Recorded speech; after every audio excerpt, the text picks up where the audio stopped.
Hello, welcome back again to the Trickway. Gray's back with us again, so we're glad to have him here. It's another review episode, but it's a pleasure for us to do this one.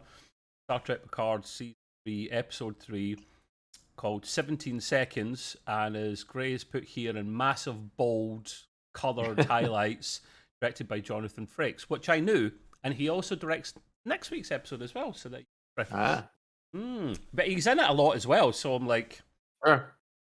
I hope you've got People always wonder. It's a common question. Like when people direct the episode and they star in it. There's another director. There is a Yeah, deputy right. or a backup. They all think, well, how always. do you direct yourself? You can't direct yourself. You can't. You go to what? No, you go to the assistant or second director, as they call them. Exactly, and they're always there. So, Right.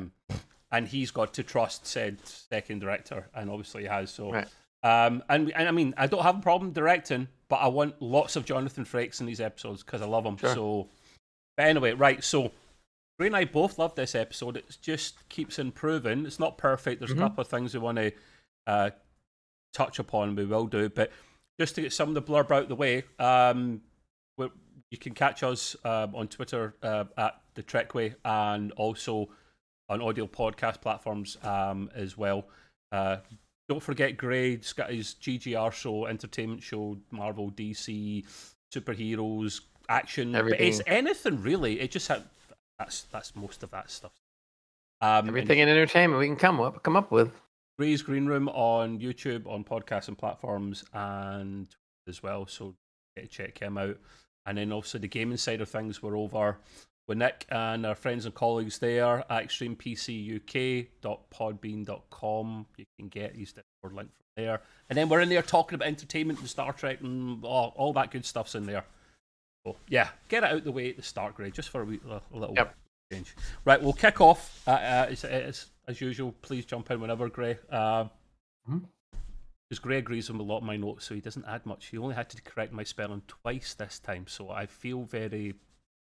Well, what's good about this is that you're writing the bulk of the notes, and since I would write very similar, you got all the work. It works. I mean, I was doing another football soccer pod with a friend the other day, actually, Gray, and I was getting the dates wrong constantly. Instead of saying something like 1887, I would put 1987 because logically in my head, 1887, it's like way over there. So that is not a spelling mistake. That's just a cock up, So it happens. Too much.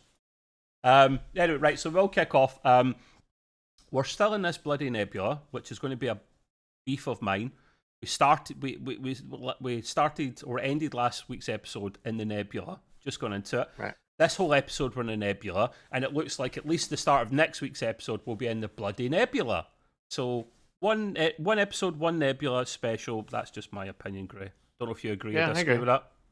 Yeah, I agree. I was kind of waiting for them to figure out how they were going to get out of there or whatever, and it didn't seem to happen by the end of the episode. But we digress. Yeah, I mean, and that's not a spoiler. It's not that they're still in there. But, they do try to get out. Right, so it literally picks off where we left it before. And I put here fighting, stroke running. They weren't really fighting. They're very against fighting for obvious reasons, actually. They are trying to run away from it because they know it's geared. This ship is geared.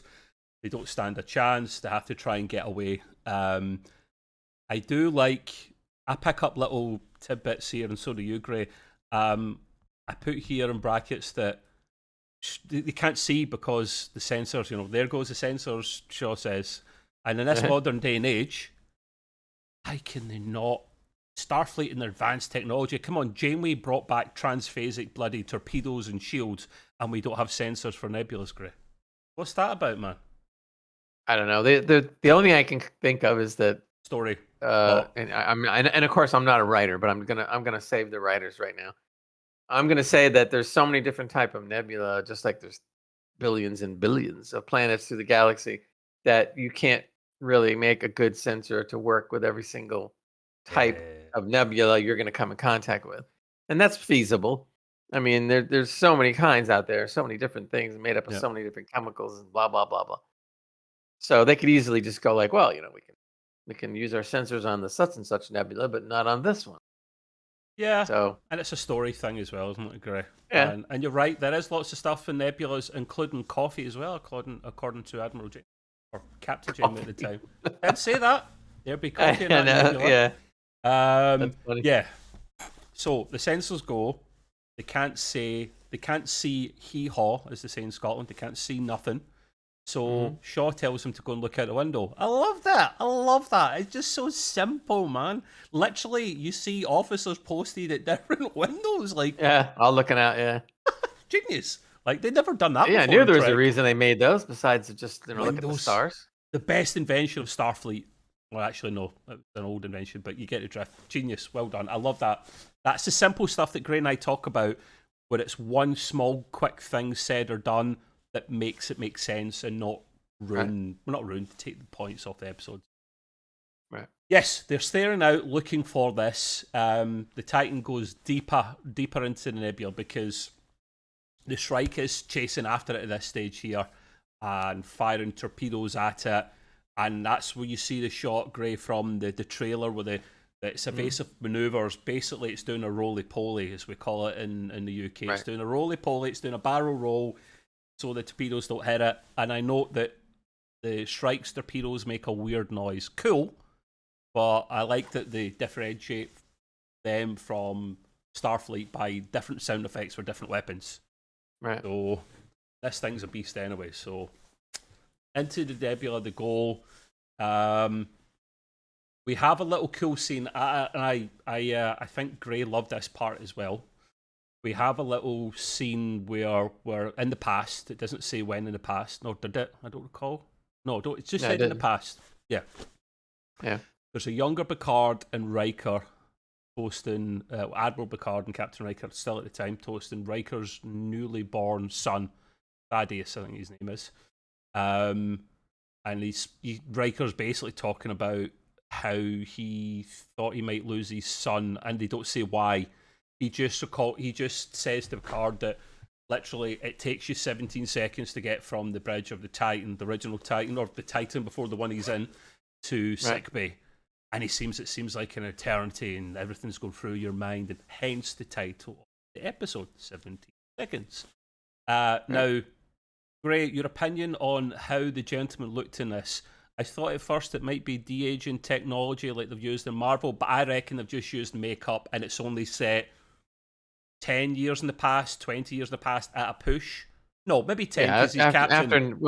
It's after Nemesis. Yeah. So, yeah. I was trying to look really close to see whether I could see anything. Because sometimes with CGI, you can see like little whatevers. I didn't notice a change, so I'm going to lean on the makeup. Yeah. It could be wrong. We'll find out eventually, but I think I'm leaning on the makeup. They just kind of, put on enough and colored Riker's hair brown and et cetera, and they got away with it. They did. I mean, they really didn't have to play the scene that long, so really, why spend the CGI? That de-aging tech is expensive to use in Hollywood, so it's millions to use, so you don't use it unless you have to. No, Gray's right. It does take place after the last movies because he's the captain of the Titan at the time, Riker. So this happened 10 to 15 years prior. No more than that, probably less. So it is possible that he just looks a bit sharper, which they do in this episode, a little bit sharper. Sure. I loved the scene, Gray. I loved seeing the two of them sitting there getting pissed, and they were getting pissed. No synthahol. Scotty would be proud of them. And by the way, pissed over in the UK means you're getting drunk. Over here, it means you're mad at each other. Context, though.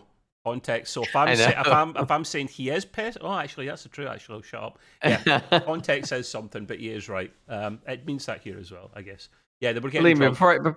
Before I hung around with a lot of you guys, and I heard that expression, I'm going like, "Who's angry why is he at me? mad? What have I done? What are you talking about? What's he mad at?"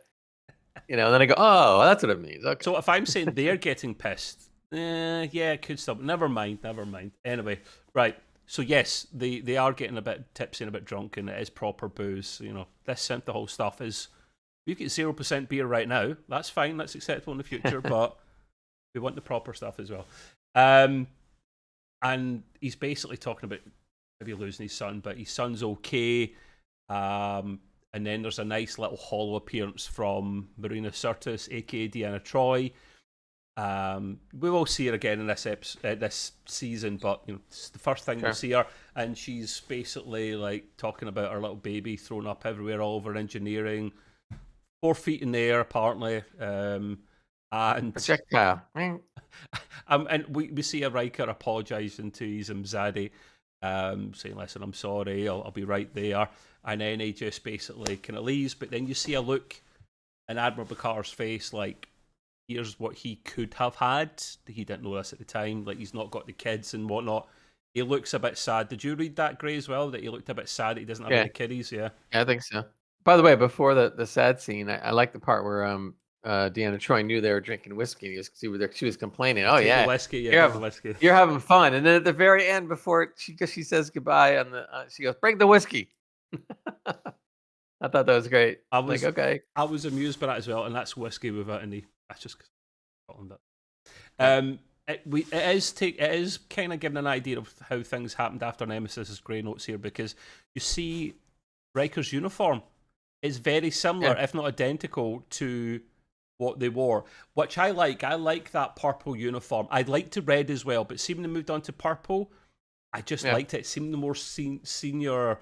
I don't like any uniforms after that. It's a nice blending color. It looks good. Yeah. So it was a nice little thing in the past. But then we move back to the present again. We get some backstory. And this bloody nebula doesn't seem to be what it's all cracked up to be. They make some comments about biological readings and whatnot. So I'm thinking straight away it's that thing from Voyager that starts trying to digest Voyager.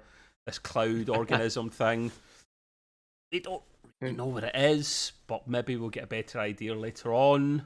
Hang around the nebula for ages. I think I know what's going to happen, but we'll talk about that later. Okay, if you think you know when we come to the time, just let me know, of course. We want theories here. We get a nice... We're in 7 and 9's quarters now. Sorry, Commander Anakin Hansen. And we see a little nice miniature, a little model of Voyager. I love little touch like that. Of course. Silver-looking thing. And then Sidney LaForge basically comes to 7's quarters and gives her some kind of speech, which 7 accuses her of rehearsing, basically saying, like, what was she saying, Gray? I'll let you basically, the story about her old man and having friends, and he managed to do right. Okay, she was trying.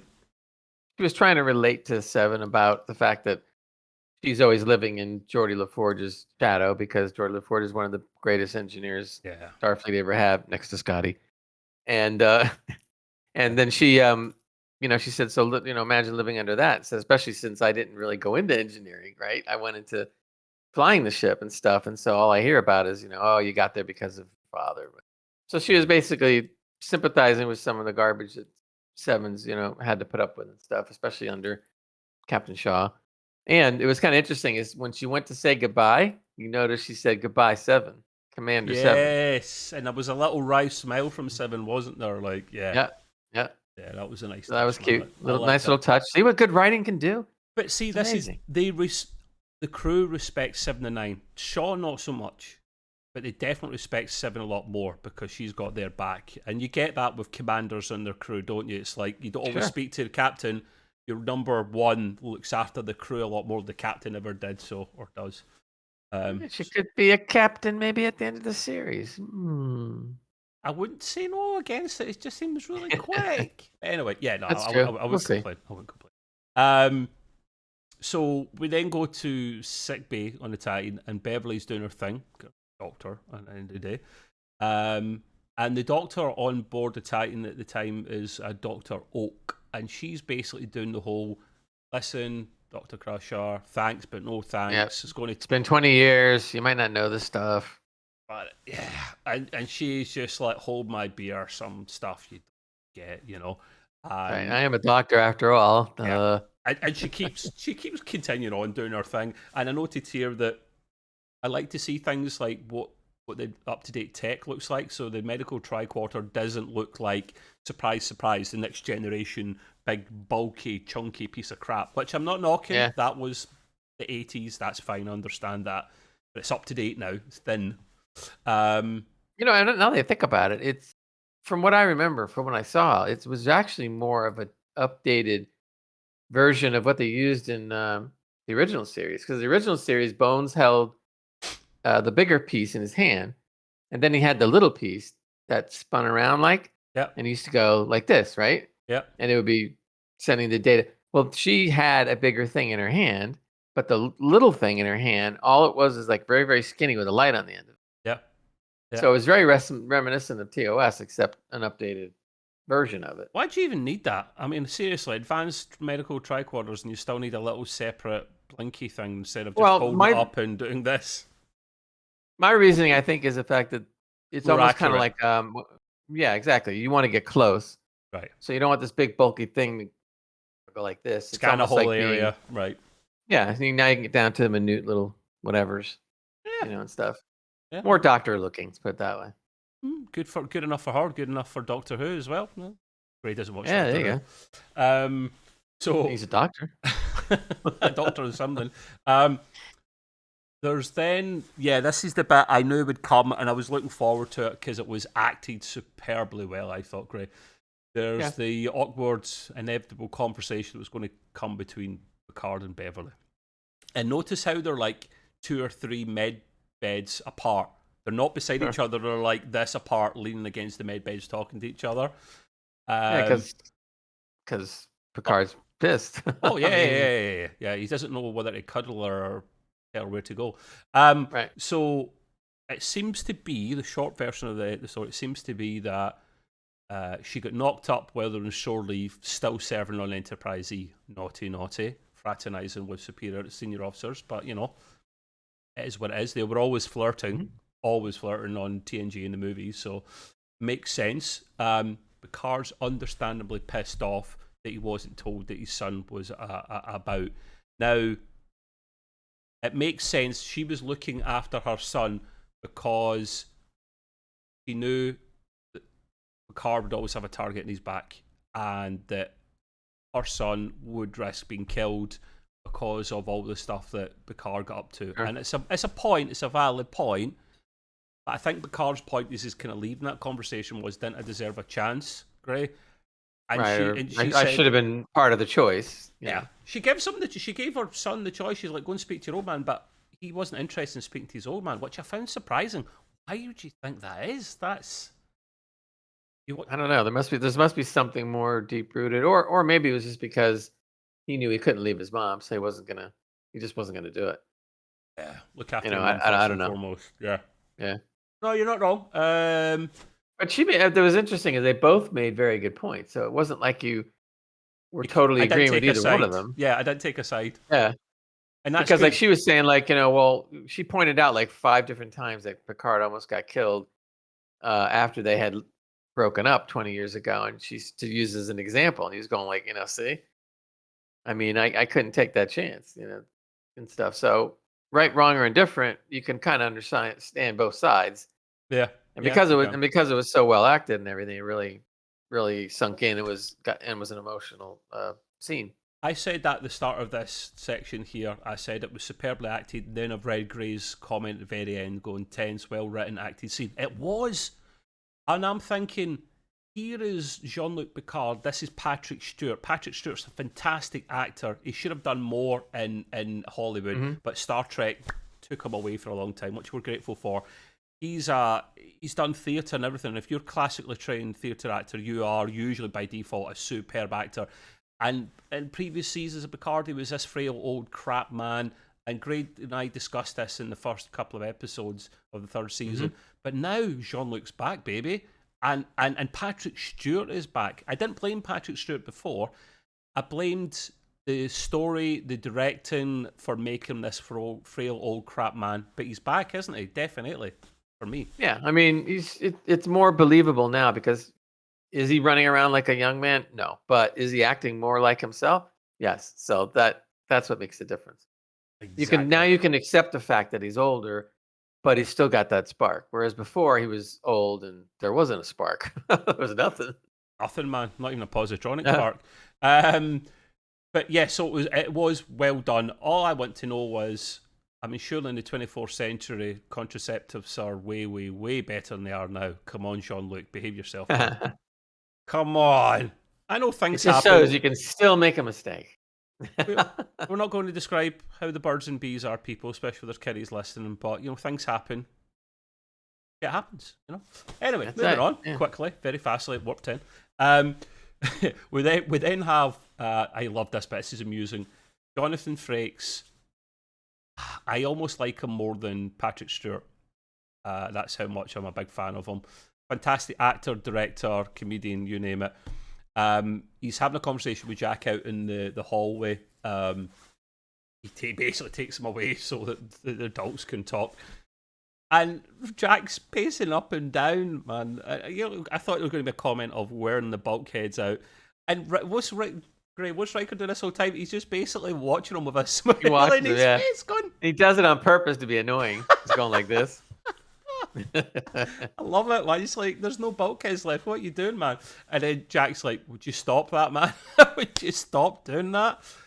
And Riker's just saying to him, listen, kid, I've spent basically the last couple of decades watching you get cooked up. Literally, the romance between between Picard and Beverly. And he's got a point. He basically did see that happening, and he's not really, really, really surprised. And he's just trying to give him a bit of advice and whatnot. It wasn't a significant scene. It was just to break the ice. And Riker does mention at one point when Jack calls him, he says, listen, Riker, or something along those lines. And Riker went, well, you could start by trying to call me Captain. That'd be nice. Feel free to call me Captain, which is nice. He's a stickler for that, isn't he, man? He's like, I'm Captain. Call me Captain. But he's not part of... You worked hard at it. You deserve to. He's not part of Starfleet, so he's allowed to call him Riker. But, you got to stick it to the guy. Or Mr. Riker, because be nice and formal. Yeah, true. Manners cost nothing, people. So I liked that. Small little scene, not significant, but it broke the ice nicely before we moved on. So, and Gray was a big fan of this scene as well. He writes down. So happy days. Now we started off near the start of this episode talking about such a small writing design choice of using actual windows in a starship, and that made a difference. You actually see one of the crewmen see the Shrike coming up from behind. And she was a bit tongue-tied. The ship's bloody here, there it is. And I like that. It's like you're a bit nervous, you're a bit tongue-tied. A little small thing, it makes it more believable. So big fan of that. The Titan is now literally, finally, not saying that in a happy kind of way, getting smashed a little bit. Literally, the Shrike is smashing it with its superb type, defiant type phasers. They're almost like big long pulses. People are going flying on the bridge. I knew this would probably happen, Gray.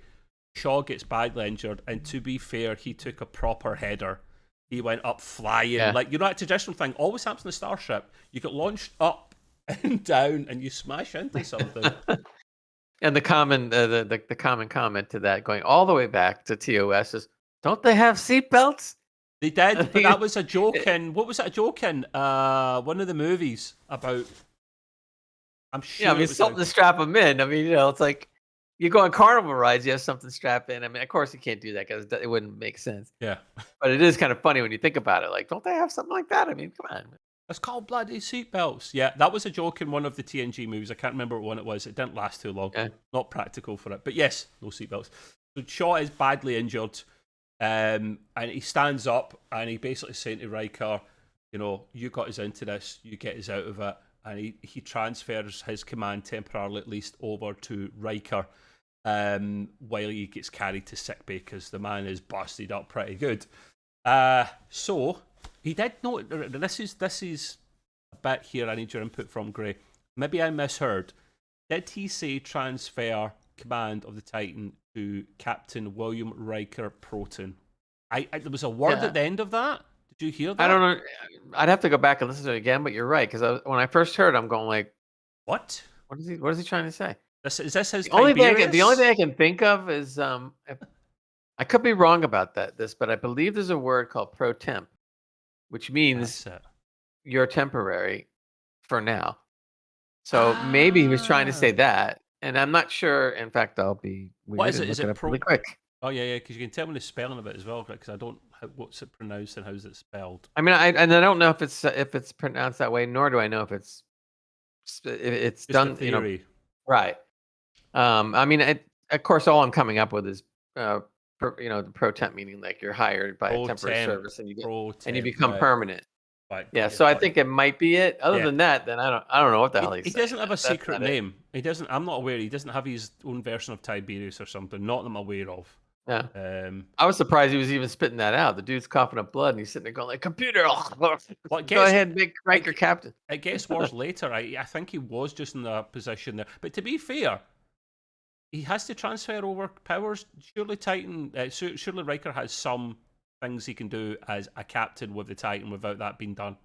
Probably does, Yeah, but not the that may full just suite be of powers.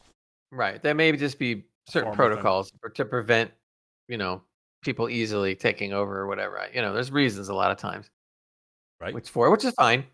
And then they carted him off to sickbay, obviously, because he wasn't doing too good. He wasn't doing too good. Greg, do you want to tell the people why Riker and Picard still have it with the next scene and how they managed to temporarily blind the Shrike? I thought this bit was brilliant. Yeah, it was good. It was nice to see something a wee bit different than what we've seen before.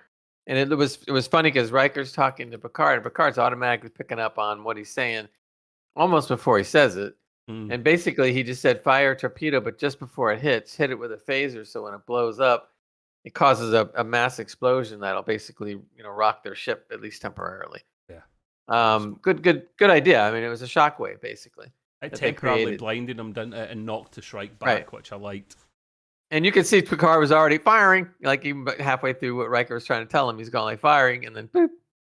Which is interesting because from his panel, and I suppose you can do this. It's more, I guess, of I don't know if you call it an override, but they could have commanded somebody at the, on the helm to do it like they're supposed to. Yeah, but they're in sync sync with each other as officers and friends. Right. So they have their own command at their chair, and obviously, so he went ahead and just did it. But that was pretty cool. Then you see the Shrike go, "Wow!" Yeah, and for a second, it's like, what was the line after? The lines after that were absolutely bloody hilarious. Remember "Oh that? yeah, this is a very, very, very cool maneuver." Right? No. Oh no! After that, but I'm calling yeah. him number one. Yeah. Yeah, that was funny. He goes, "Well, you have to start calling me number one." And I was Yeah. going like, "That's cool." It was, yeah. Which he's right. I mean, technically that's correct. He was like, "Thank you, Jean-Luc."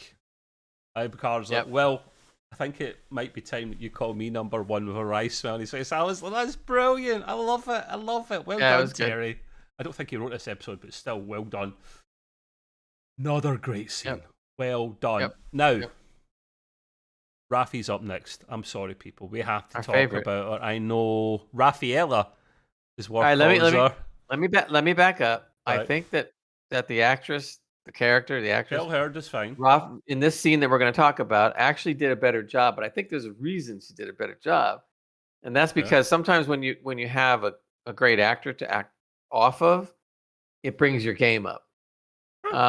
In fact, if you go back to Wrath of Khan, a lot of the cast members said that Ricardo Montalban, being such a seasoned veteran of stage and everything, right? The guy's done so much stuff. He actually lifted all their performances up. Every one of them admitted that on the cast. So very similar to this, where you have Michael Dorn is appearing as Worf with Raffi, and I am seeing a definite difference in the acting performance when she's acting off of Worf as opposed to when she's acting on herself, or by herself. So yeah, dead on, mate. Well, I couldn't have said it better myself. It looks like it's going to work really well as Worf and Raffi being like teammates and kind of doing this together. They suit each other, they complement each other pretty well. And let's say he calls her Raffaella, which just makes her sound like one of the turtles, which was fucking hilarious. So Raphael. Yeah, but Raffaella is the female version, so she's a female turtle. So she wakes up, she's a bit drowsy, she's back in the La Serena, and she hears like classic music coming. She grabs her phaser gun thing, goes out to try and sneak up Worf, and I'm like, I knew straight away how this is going to play before it happened, Gray. She goes up with a phaser, but then Worf knows Worf is doing his backlit training, all that shit. But he knows she's coming from behind, so he like throws a dagger back near her feet to ward her off, and then he basically just turns around, grabs the gun off her, and disarms her, and she's like, What? What happened? And I'm like, my boy Worf, do not mess with a veteran Worf, because Yep. She pulls that knife out, throws it down, distracts her for the second. That second she's distracted, just grabs her gun, turns it on her. You were saying? yeah. Now But you, the best line on that whole scene, yeah, though, because it was great, was at the very end. He starts to go into his whole spiel about who he is, because she's going like, "Who are you?"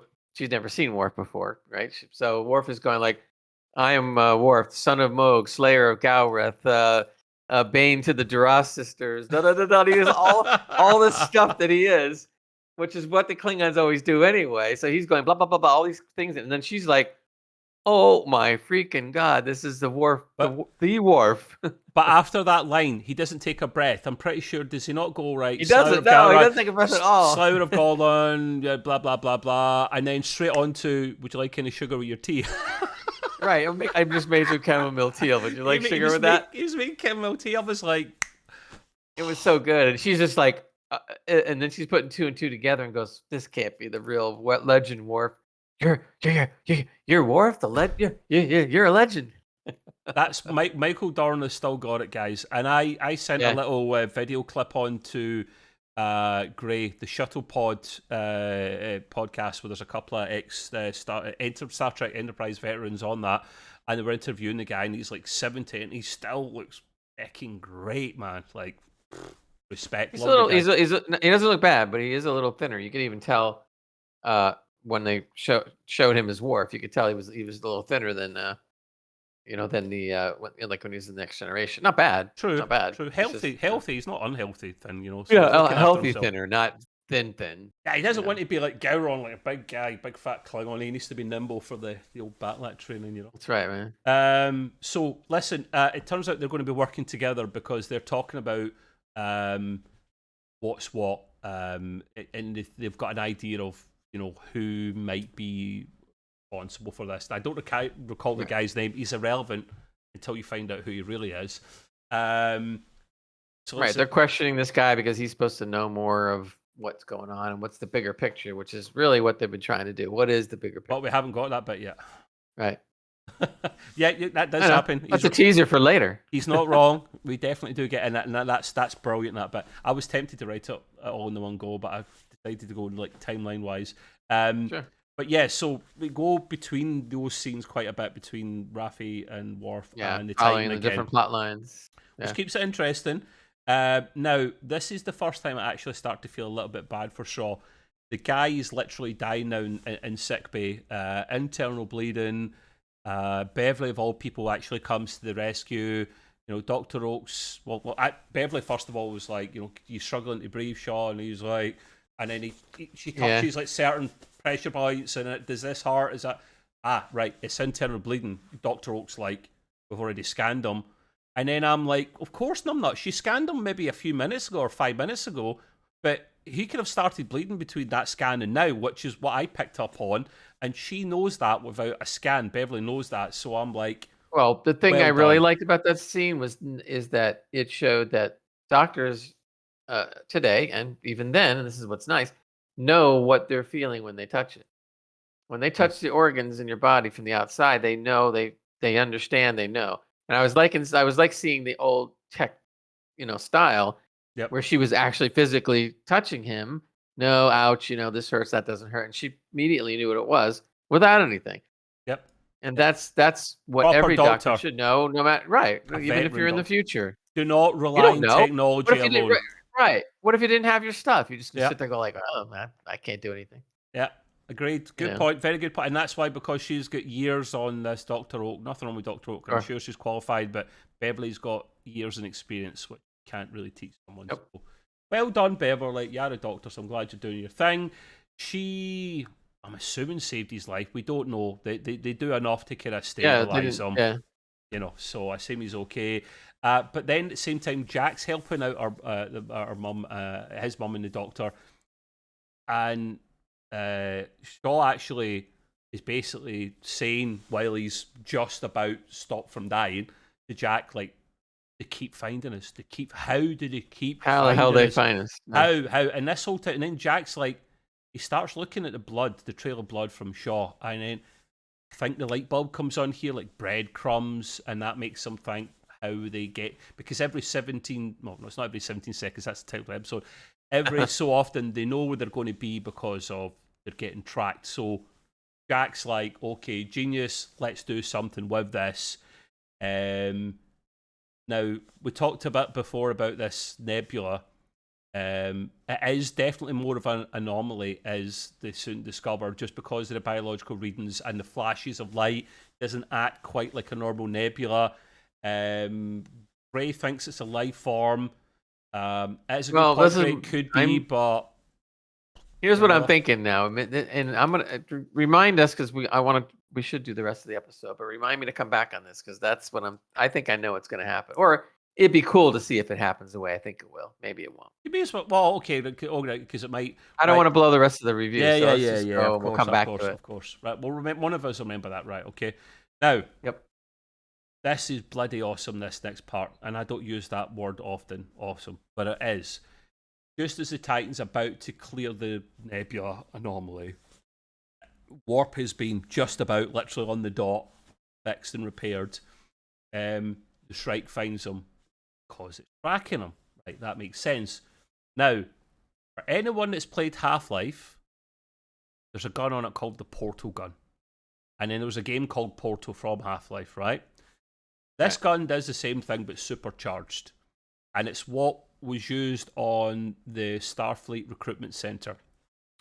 It forms a big portal at where it's fired at, so that whatever goes into it or whatever it's in its path is sucked through or goes through and comes out somewhere else. Now, you saw that in the first episode where the building was here, it crumpled into the portal, and then to the right, the other side of the portal came, opened up, and the remnants of the building came out. Right, so the same thing happens here, essentially. Vadik says, literally, fire the weapon, and that's where the pincers of the ship, if you want, focus along the deflector to push out this like pulse weapon. And I swear to God, I guarantee you, Gray, Terry Metalis, or the writer of that episode, loves Half-Life and has played Portal. I guarantee it, man. I guarantee it, right? And he's went, it's a good weapon. And do you want to know something? It's a bloody good weapon. I'm glad finally we don't have the tri-bolt device or something that's illegal. And I just want something different, and I've used their imagination. This isn't a weapon per se, it's a weapon. It's how it's used, and we'll get to that later on as well. So literally, it fires the weapon just as it's about to clear and about to punch it to warp. Fires the weapon in front of the ship. It's too late to turn out the way. The Titan goes through it. Now, if you remember this bit, Gray, we get a different camera angle of the Titan go through, and just as it's almost through, the other side opens. You see the Titan coming through, but you still see the end of its nacelles going through on the left-hand side. Now, talk about that. Your thoughts, how cool was that scene? Oh, no, it was great. I wasn't expecting that to happen. So as soon as it goes in the portal and pops back out right in front of the Shrike again, it's kind of like... I did notice one thing, though, that apparently whenever they use this portal device / weapon, the other portal opens up very close to where the original was. It happened when they destroyed the Starfleet headquarters, because it appeared only like, half a mile away. It was really close. It was close, definitely, yeah. Same thing here. So that may be a weakness of it right there. Maybe. We'll see if that's exploited, but it can't, and then probably because it takes so much power, it can't really generate another portal like far away or anything. Yes, this is true. And Gray brings up a good point here about power. It seems to be that she fires off like 2-3 charges, not kind of close-ish to one another. So power for the shots is fine. How far apart, if you've ever seen Stargate, I'm not saying it's probably the same idea as a Stargate, to be fair. It's not as if it's millions of miles apart. They are very close, as Gray said. So they do this not only once but twice, because Riker's like, LaForge, try it again, spin round. If you don't try first time, it's okay to try a second time. Now, I would have thought you would be evasive maneuvers, sweeping about and moving about like you do in a video game when someone's trying to shoot you. You do the serpentine. You don't go in a straight line. I thought that was a small downside, Gray. But I thought so too, because I was waiting the second time for Riker to say something like, Riker maneuver. hard left or Yeah. something, because the portal's not going to move. Yeah. So why can't you just, now more than likely it's because the mass of the ship is too big to turn in time, and the portal itself was pretty big. Yes. But maybe that's another loophole, because if you can veer the ship off to the side to miss the portal, they're not going to have time to generate another one, and you probably could warp away. So We'll see. the Titan is a big ship, and maneuverability might be an issue. However, the reason Not as big as the Sovereign and D. So yeah, the reason it's got so many, it's got more impulse manifolds in the back, right? It's got 4, which is more than that's most ships have 2. It has 4. It's designed to be more maneuverable. So while I buy that it can't, as soon as the portal appears, the portal is designed to appear right in front of it, so nothing can get out of the way in time. But I think my point, and what Gray was saying as well, was Riker should learn from the first time that you're literally getting it to serpentine, move about left, right, so that she doesn't know where to fire the bloody weapon. But it's just a small thing. It's a plot thing, it's whatever. And it made it cool. It's not enough to ruin the episode, but it is something going forward that I'd like to see them get around. Yes. Literally get around. No pun intended. Yeah. So yeah, we both love this weapon, Grey Knight. Something new and cool for Star Trek. Portal gun. We'll call it the portal gun. Now, we're back with Worf and Raffaella. All that. That make her less hated if I call her Raffaella? I don't. Yeah, maybe. They find and capture the bad guy from the planet. I don't recall his name just because Titan something. I really don't care what his name is, because who he turns out to be is a lot more interesting. And they're interrogating him, and there's talk of Raffi doing this, that, X, Y, and Z to him, and Worf's just like, listen, the pacifism line came in, and it was like, this is not where we do things anymore. We do things nice. Raffi comments that she's going to bring up her chamomile tea because she's a bit disgusted by this, which I love. But before literally captured, I was getting ahead of myself. I'm so excited, guys. Sorry. Worf's the guy to actually catch him in the first place, because he corners the bad guy, and literally it's like something out of WWE, picks him up and woof, slams him to the ground, like half knocks him unconscious. The Worf slam. Yeah. Now, I don't recall when the line was before, but as they're about to disappear, Worf turns around to Raffi and goes, actually, beheadings are on a Wednesday, because Raffi, it's a throwaway comment, Raffi said earlier on that, beheadings on a Tuesday or something like that, and this is the comeback to that throwaway line. That is funny, smart writing. I like that, because Worf's got that dry kind of sense of humour, doesn't he, Gray? Oh yeah, definitely.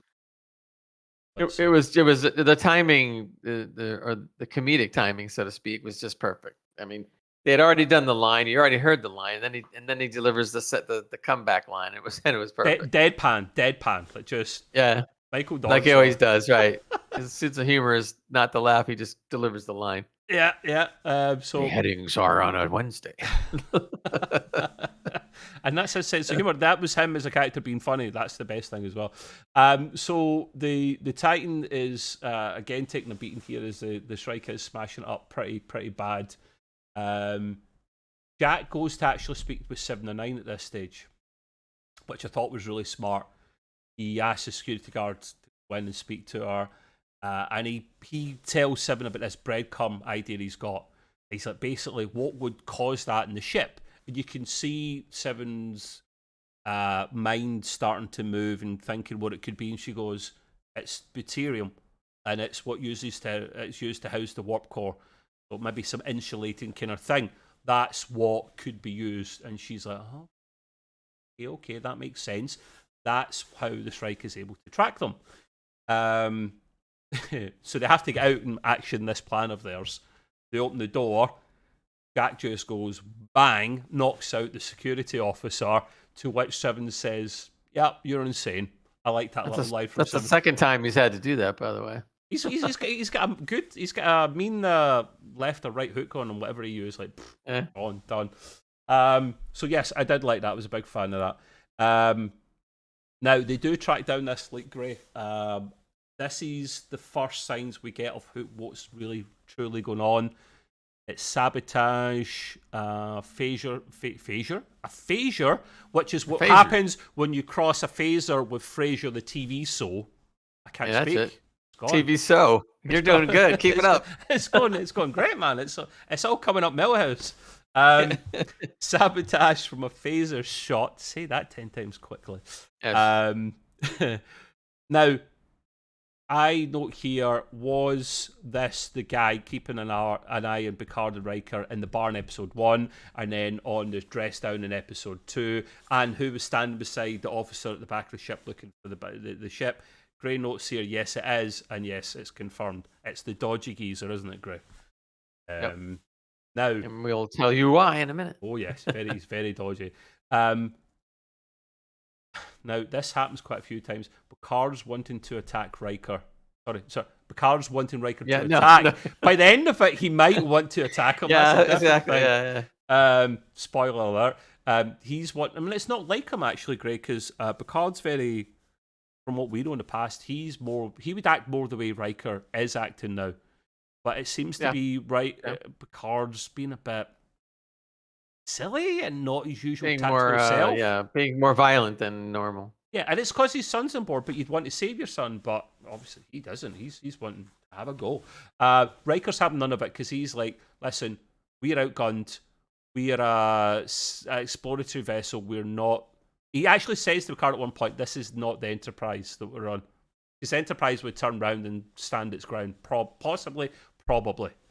So I do like that. Now, they're having a bit of a ding-dong, and it's a bit of heated, this debate. Neither me or Gray likes this. We do not like seeing our two favourite characters basically having a go at one another. I was not a fan. I'm assuming you were not a fan of this at all, Gray, and it gets worse. No, it starts escalating and getting a little bit, out of character from what we're used to. And they start getting, kind of angry at each other. And I'm like, so it started to rub me the wrong way a little bit. But I kind of like, all right, whatever, things can happen. Now, as we see later in the episode, it gets worse. But for right at that point, it was kind of like, whatever. Let's see. Yeah, it's not ideal at all. If something comes out of it at the end, story wise, that's good. Okay, I'll take it. But right now, I'm not enjoying it. It's not something Gray or I are used to be honest, or any Star Trek fan, to be honest. The guy the officer, the dodgy geezer that we saw keeping an eye on Picard and Riker before, catches up with Jack in that room. Don't know how he knows he's there, but he knows he's there. He comes after him and punches him, knocks him out. His respirator thing comes off because this gas that's coming out is not good for him. 7 and 9 goes to find another place where a leak could happen as well to split them up. Jack's on the deck. He's struggling to breathe. He looks like he might die, and he is pretty messed up at this stage here. I thought something bad would probably come of this, to be honest with you. Now, the bit I got slightly carried away with that was true was when they're grilling Raphael and Worf are grilling that guy back on the ship again.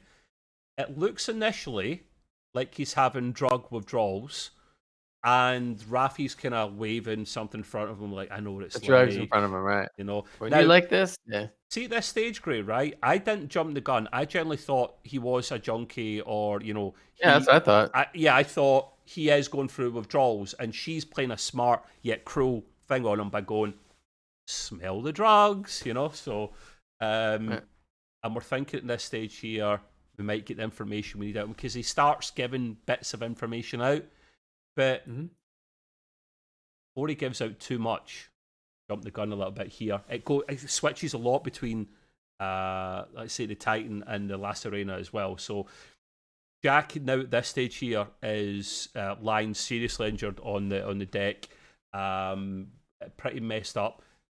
Riker actually then tells him at this stage, go to Picard, like he knows what it's like, go. So now go. Picard feels what Riker did back in the Right. day with that 17 seconds. And in fact, it will be bang on 17 seconds because it's the same bloody ship, but it's like a refit version of it. So 17 seconds to get down to sick bay, and you can just see it's like that kind of time almost kind of pausing kind of thing, taking forever. Picard gets in there, and Jack's heart stopped. Many resuscitations from Beverly trying to, here we go. And I thought, can't kill him, man. They can't kill him off that soon. I was kind of wondering because I was thinking that they were gonna maybe kill him, kind of like in Wrath of Khan when Kirk's son was killed. So I don't know which way it was going. It could have went either way. They had me surprised. I didn't really think one way or the other. And then of course in the last second he was okay. He does. He finally, just at the last minute, does start breathing again. There's a sigh of relief from Picard and Beverly, but I thought, man, they took it close, man. They took it real close. And then let's say they jump back with Raffi and Raffaella and Worf again. And they notice, I didn't notice this initially, or I noticed, but I didn't put two and two together, Gray. His voice started changing, the bad guy, the guy getting, A little bit, getting all this abuse on him. And I'm like, what's wrong with this geezer? And then he starts saying some things, and his face changes a little bit. And it's what happened. It's what happened when Jack gets punched out, because Jack gets a punch back on that dodgy geezer before he's taken out with the sheer strength of this other guy, and his face kind of liquefies a bit. Yeah. And then I'm starting a hamster wheel in my head. Everything's coming together. Yeah. As soon as I saw the guy, like you said, when Jack was punching him, I go like, wait, we've seen this before. Did you think Changeling then, though? When Jack punched him? When I saw that, when I saw that, I was just kind of like, but they kept it moving so fast, it was kind of like you don't have time to think about it much. You're kind of like, I've seen that before, and then the next scene, of course, we get it confirmed. Yeah. So the next scene is brilliant because, let's say, the voice is changing. It's what Worf says though. It's Worf knows very well what's going on here. He literally grabs him by the head as if to like try and shake some sense out of him. And then he just turns into liquid here, and then you're like, Changeling confirmed. That's where Worf tells Raffi what he is. He said, "Listen, a good friend of mine, Odo from back in the day, told me all about there might be an attack. We all knew who he's talking about. People out there may not know because he did mention Odo by name, but he basically just said a good friend, a Changeling friend. We knew all of a sudden. Oh, okay." Told me was going a man of extreme honor. He said, told me what happened, and so I've known about it. Yeah. And I was just like, yeah. He knew. At this stage, Riker, this heated debate between Riker and Picard actually starts elevating to this point where I'm really not liking it at all.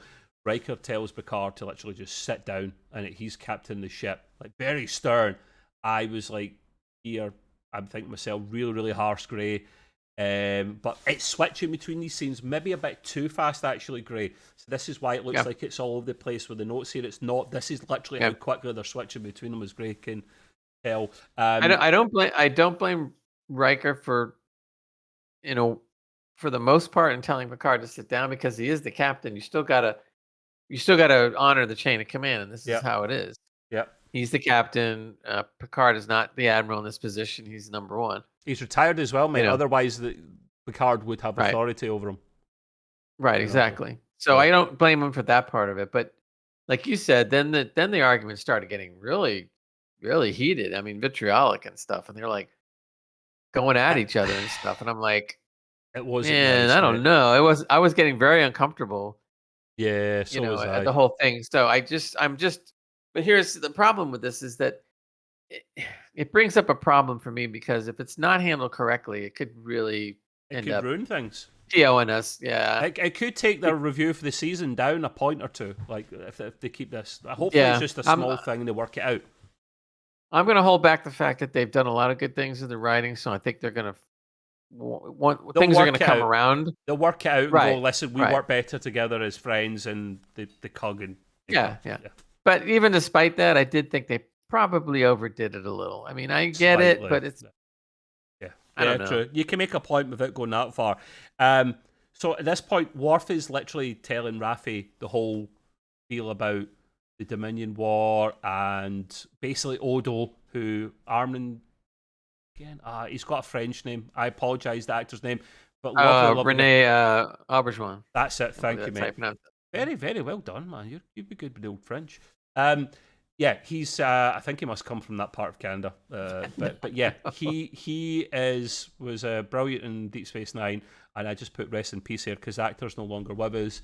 But he's the great friend that he's talking about. Peace was solved with a great link, and this is why the bad guy, is like dissolving. He has to go back into liquid form to basically recharge himself, but he hasn't been able to the whole time because he's been bloody captured. So, and he doesn't want to give the game away. So I liked that little touch. Very, very good. The changelings are back, which we love. Great if it's done properly. Now you think, why are they back again? Dominion War was all, wrapped up, or was it like Odo tells Worf there's a small faction that don't think the war's over, that they're going to do stuff, watch out. So Worf kind of working with Starfleet, kind of not. Contractor, as he calls himself. Yeah. Knows something he called bigger's himself coming. He called himself a subcontractor. Yeah. That was part of the thing. I was laughing. I was going like, okay. And there was a little comment about his clothing earlier on where we're talking about blending in, Raffi and Worf. And Raffi's like, Worf's like, you're not blending in, you've got like this hood up and stuff. And she goes, what, like talking about the guy in the military gear or something. He's like, it's not military gear, it's casual wear or something like that, She goes, you're wearing a Klingon war outfit. He goes, no, this is Klingon casual. Klingon casual, that's it, man. Yes. And I'll go like, that was great. He's got the bat lip on it. Klingon casual. Okay. He's sticking out like a sore thumb, but that's just Worf for you. So yeah, when we saw these changelings looking like they're coming back in big style, grey notes here, it's kind of equivalent of Khan returning, and I know what he means, because the changelings were such bad guys in the latter half of Deep Space Nine that they could be up there with Khan level. Now, how they tie in with Vadic, I don't know. I don't think she's a changeling, but maybe she's just working with them. We don't know, but it'll all come together at some point and we'll find out. Oh, remember when the changelings were at their height, they had all kinds of people working for them. Now, the only thing, but in that particular scene, they had a lot of people working for them that were dependent on drugs. What? Not everybody, but a lot of their muscle was they what were they basically called? I forget now. They basically bred them to be dependent on drugs. The Jem'Hadar, yeah. So that's not what's happening here. So my guess is that this faction probably infiltrated all kinds of things and probably had plenty of money to pay people. I don't think she's a changeling because there's no record of who this lady is before. So why would they copy someone that they know nothing about? They don't need to do that. So I think she's just got the same agenda and she's up there. Just a theory. I might be wrong, though. But anyway, we're almost done there. We're kind of just wrapping up here. Right at the kind of last part here, we're mentioning that the changeling on the ship, because there's a changeling on the ship that took Jack out now. There's a couple at least that we know of. He goes, okay, you fixed that initial issue. They're about to go to warp again. He detonates a bomb on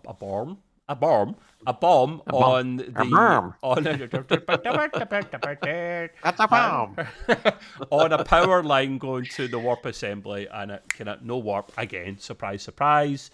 Right. Which I thought was great because they had the warp. They were going to use the warp. They were going to get out of there, and all of a sudden, boom! Just at the right moment. Oh just crap! No warp again. Timing, man, timing. So the power's gone. They can't warp. So then that's when Picard's saying, "Listen, let's fight now." And Riker's just right, okay. So the Titan turns round to like square up, and I'm like, yes, come on, you're going to get your ass kicked. I know you are Titan, but I just want to see you, do something. Like, do you actually have phasers, man? Come on.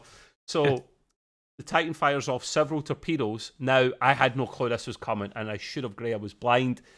Soon as these torpedoes are fired off towards the Shrike, the Shrike fires its portal gun to where these torpedoes would be, or near the Titan, and the torpedoes go through the portal. The other side of the portal opens, the torpedoes come through, and you just see Stryker go, oh, for... he knows it's coming. Smash. 3-4 torpedoes hits the Titan, and I'm thinking shields up, 3 or 4 torpedoes is enough to make you dead in the water. Well, they're already small having gripe. issues. Yeah, Maybe, true. but they're already They having get issues. smashed up a So, bit. and they got pounded. I mean, they True. didn't blow It's up, but it pretty believable. much made them. Right, they pretty much made them ineffective, though. They were just kind of like floating. But a fresh ship shouldn't be 3-4 torpedoes should not do that. But yeah, you're right. They've been through the war a bit with the Shrike. A bomb just went off, cutting off a lot of their power. So yeah, okay, I'll buy it. I'll let you off, Terry. And now what you see here at the end is the ship is dead in the water as it slowly starts rotating into the center of the beast or whatever it is. We don't really know. But the anomaly, biological thingamabobber, Joe. nebula. The beef between Riker and Picard right at the end, this was uncalled for, this bit completely, even as far as writing goes, and we'll get to our final thoughts at the end. It was unnecessary because Riker turns around to Picard and says, remove yourself from the bridge. Oz, you just got us all killed. And Picard goes off like the old frail man in the first 2 seasons. Great at this stage. He looks like he was the boy that just been given into trouble. And I'm thinking, Riker, I love you, but right now you are a dickhead, sir. Like, I don't know, what's your thoughts here at the end? You put some stuff down here, Gray. I thought it was way too harsh. I mean, first of all, he's basically blaming Picard for the fact of the fact that they're all going to die. But that's not a Riker thing. He doesn't do that. It's not. Bad Exactly. writing. Bad writing. Wait a minute. Riker's a changeling. Don't you dare say that, man. I'll fly away forward and slap you. You say that, man. You don't know anything. This is why the story is so good. Now the changelings are involved. No, don't know anyone but him. Even bloody Picard. But anyway, let's just say for right now we'll put that aside. Yep. He didn't need to get that harsh. I mean, he really got harsh. And first of all, it wasn't just Picard's fault, right? It was both of them. It's Riker's the commanding officer. I'm sorry. It's his fault. Exactly. So don't give me that crap. I mean, now maybe it was, in the heat of battle and they're all going to die. Sometimes you say stupid shit or whatever. So maybe that was it. Yeah.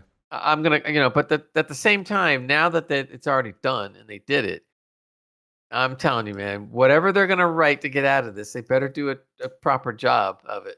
And of course, the quick way to explain it would be as he's a changeling, but I don't think they're going to do that. We'll see. A changeling can't copy your thoughts. It can copy who you are. So True. I don't think that's going to be it. Riker was acting like Riker before this point. Now, let me go back to what I had said before. Yes, about the anomaly. 2 to 3 times, they kept mentioning that the nebula has biological signals. First they go, oh, it's a little weird. It has some biological signals. Oh, nobody I know really you're thought much of it. Right? And the second time they go, biological signals, and I've never seen anything like this before. Okay. Affecting their behavior. And now they're mentioning it again, and they're heading into it not knowing what's going on. All they know it's a gravity well, and they're probably going to die. So I have no idea how the writers are going to handle this, but I think it's a wide open story right here, because now they could actually be falling into an actual life form, to which the life form itself, whether it does it on purpose or doesn't, could end up saving them. Yeah. Because it's not a typical nebula. It could be a life form that says, what's this, a ship? I don't want it, and spits it out. Which happened in Voyager. Something similar, by the way. So Right. So there you go. And they have said, and we have seen, where there's been callbacks to Deep Space Nine and Voyager. Remember in the trailer, Gray, I covered the final trailer they showed, and it looks like everyone was getting orgasmatroned on the bridge of the Titan. We haven't seen that here, but there was like the biological readings, the flashes, where they're all like, that's good. And I'm like, what is this, like porn Star Trek or something? But no. Now you make a good point. That's probably the scene now where they enter into the alien, whatever it is. Yeah. So this could be interesting. I think their behaviors are getting affected because it's biological. Riker would never act like that, and Picard Picard would never act like that as well, mate, because he wouldn't be so reckless. Thoughts? Now I got another good one for you. All right. And just extrapolate a little more. So let's just say that the life form is Moriarty. Hey? What? How Remember, does that work? Moriarty was sent off to be whatever happens to them, and goodbye, and that was it. So he's had all these years to float around and do something or develop into something, or I don't know. Maybe this could be Moriarty. A whole bloody nebula. How does he? He's a hologram man. How No, does he do that? no. He's not a whole bloody nebula. He's the life form at the center of the nebula. So it could have something to do with the fact that Moriarty is part of this thing. Not the worst idea I've ever heard. I think it'd be cool if it, but we'll see. We'll see, because there is a scene where we all saw the scene where they do walk up to some kind of a computer-looking console thingy jig, and that's where they talk to Moriarty. So I don't know where that scene's coming in from, but we'll see. We could be wrong. And but it's the same. It's the same lighting as the Orgasmatron ray that they get on the bridge of the Enterprise, the Enterprise Titan. Look at me. So yeah, right. I'll be interested, Gray, for sure. I'm looking forward to the next episode. So we'll wrap up there. My final thoughts were: I gave it a 9 out of 10. I should have probably done a Ray and made it an 8.5 because. The beef there. If the beef's explained, it holds as a 9 for me. I just thought it's a great continuation of the story. The portal weapon is genius. The cat and mouse game between them. The Shrike's a formidable ship, and Vadica Love is a baddie here. I didn't like the beef between those two, so it's not perfect for me. Ray, your final thoughts on that? Yeah, my final thoughts are pretty much the same, which is why I did an 8.5 kind of thing, because of that beef not being natural enough. Yeah. There is one thing we forgot to mention during this episode that was interesting. They were saying that the portal weapon, I guess as we're calling it, is a diversion, and there's something worse. How'd you get worse than that? That's what I thought. I was like, wow. I know, and apparently this worse than that was stolen from the Daystrom Institute, which is where Raffi and Worf are going. Yeah. So my thoughts exactly. I'm going like, well, this portal thing can, well, it's not strictly a weapon per se. It can mess you up. And now there's something worse than that. I'm going like, oh my, what now are they talking about? The portal weapon is a means to an end. Used in the wrong hands, it can be a weapon. But yeah, so I reckon they will meet up at some point, a lot of them. But Terry did say that the whole crew won't be together for the whole series. It'll be later on, or the whole season. It'll be later on. You'll maybe get an episode or a couple of episodes. They're all together, which is a shame, but it just builds up the excitement more for when it comes. So, yes. I don't know if it's true, but I have heard that the entire cast doesn't get together until episode 6. We'll see. Yeah, and that's fine if done correctly. Don't get them together for the sake of it, because that's just cheap writing. But in Terry, we trust. So yeah, we both loved that episode. It's continuing on very well. I'm just a bit fed up with the beef here and the continuation in this bloody nebula. They better get out in the next episode, because that's just no. Anyway, yes, thank you all for your patience. It's been a long one, but we like chewing the fat here on Star Trek. So we'll be back next week for episode 4. Yes. But until then, do your thing, Gray. Live long and prosper. Like and subscribe below. Cheers. Bye. Bye.